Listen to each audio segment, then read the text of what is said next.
Hey everyone, it's Dr. RAMANI. Welcome back to this YouTube channel on narcissism and narcissistic relationships and healing from them.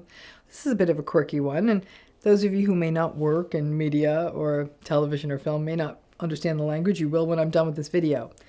But there's a phrase out there that people who are involved in making TV and films, when they say, "We will fix it in post." Let's take this on. So this video idea actually came from an unexpected place. I was embroiled in a long shoot for sort of a digital media thing I was doing. And as with any long shoot, there were a few flubs. And one of the camera operators said a little jokingly to the editor who was in the room, he said, "We can fix it in post." So I came to find out after talking to all these guys working on this shoot, they said that is a way of saying that after all of the footage that's shot on the camera is given to an editor and what's called a post-production team, they can sit with it and fix problems with sound and light and words. And frankly, post-production people who work in this industry can do some rather amazing stuff, like really clean up big problems like sirens and all kinds of loud noises. But ultimately, what the editors and everyone wants, the goal is to get it right in the first place. And time, money, and I guess quality could be sacrificed if errors in originally shooting the footage are always made and then are asked to be fixed in post. As I listened to the camera operators and the editor banter about this idea of fixing things in post, it hit me that this actually might be a way that some people get stuck in a narcissistic relationship. It really is hell in my brain. Everything connects to me understanding the world in that way. So we kind of think in our lives we can do the equivalent of fixing it in post. Or in relationship terms, the problems that you are witnessing in real time, especially early in a relationship, the idea that it can all be dealt with down the road. We're still getting to know each other.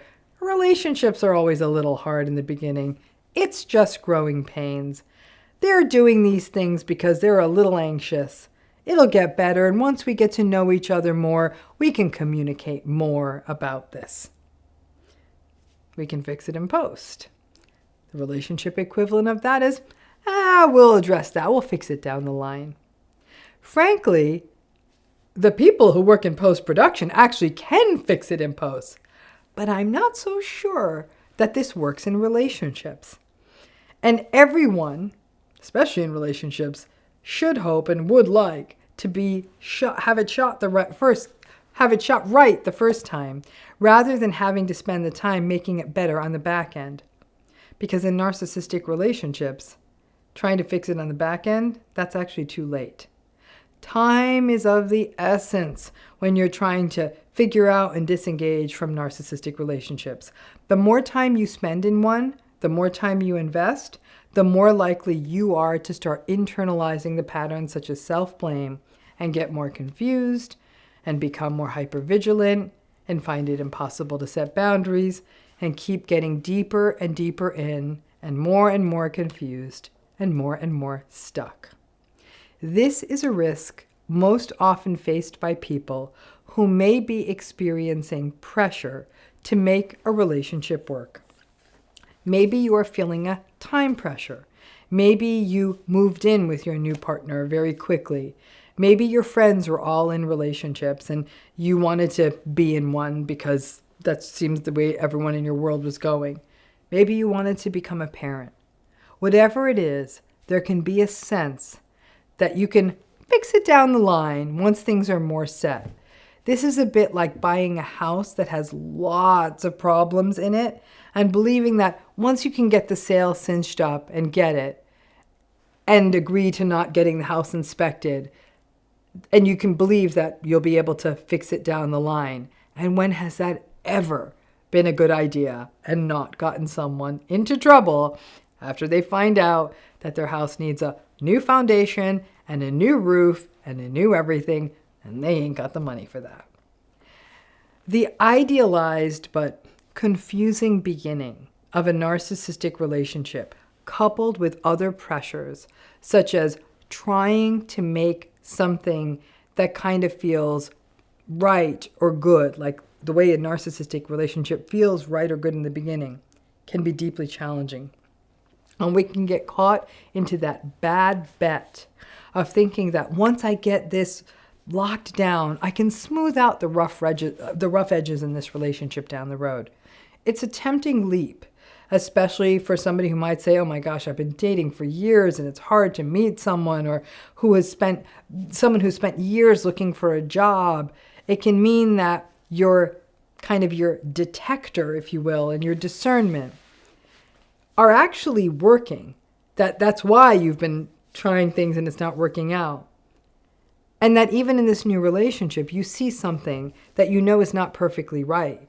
You know that there may be a need, based on what you're seeing, for something to be fixed, but you don't or you can't deal with it right then.